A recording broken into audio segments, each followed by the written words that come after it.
IDE, JDK, I mean, that you've built around your technology? That's one of the nice things is we work within the existing approaches. So if you're developing, say, with JavaScript, then you use whatever IDE you're comfortable with there, and then you're authoring the Fabric stuff as part of that. We don't introduce new IDEs to that.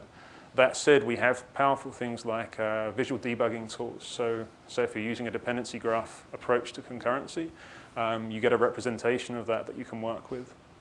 Where it gets really powerful is that we're using the LLVM compiler at the back end, so we're doing dynamic compilation. So it means that you can actually change a running live application rather than being stuck to the compile, wait, execute approach. So it's truly a deployable bits when you're done and you've incorporated your technology. You don't have to do anything back on the back end on the servers, or from an IT perspective, I don't have to worry about it. Yeah, sure. I mean, you have to install the Fabric engine, like the runtime effectively there, but aside from that, that's the only thing.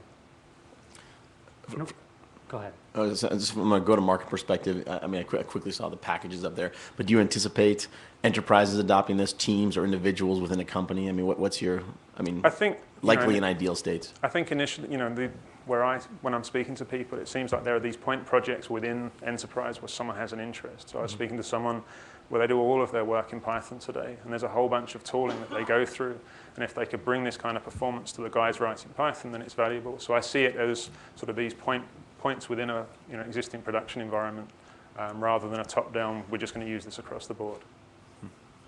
That said, when we move to distributed compute, then it's a different proposition, because then we get into real efficiencies of compute usage across many, many instances. And that may change things. How high does it scale? You talked about potentially thousands of threads. Mm-hmm. I mean, can you do 50, 100 threads? How do you address some of the new multi-core architectures coming out? So there's kind of two parts there. One is the different approaches to concurrency. So we do task-based parallelism, but also data-based SIMD parallelism. And then we also have a MapReduce implementation for compute. So that's potentially huge. A lot depends on the type of application. If you're doing something like per pixel processing, then as many pixels as you have, potentially you can hit that many cores.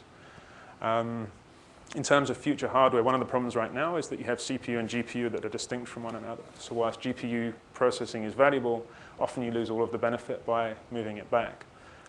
Where things are going in the future, and ARM are already there, is shared memory, at which point you can automate to the GPU for free. So we see in the next year or two, we'll be at a stage where your Fabric application is just going to run faster for free when it's on this hardware with no developer work.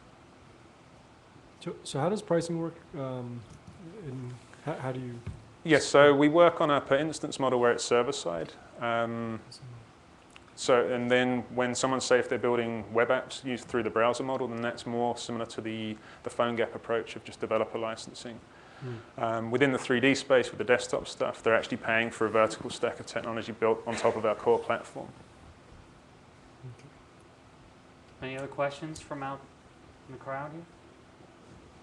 Yeah, I'm kind of curious. I mean, often when people are doing this kind of massively distributed compute, one of the real problems is seeing the hypervisor layer to take advantage of what's actually happening in the hardware. How do you guys accommodate that or deal with that all the time?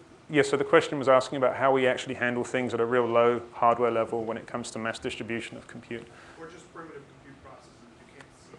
Sure. So, I mean, we're working, say, with Azure, with the guys at Microsoft. We don't want to reinvent the wheel. So it's a case of saying we can sit on top of things like Hadoop and the systems that Azure are implementing and take advantage of that. We're interested in the application level of distribution. Just trying to be smart about it, So. Great. Thank you so much, Paul. Thank you. All right, next up is Iron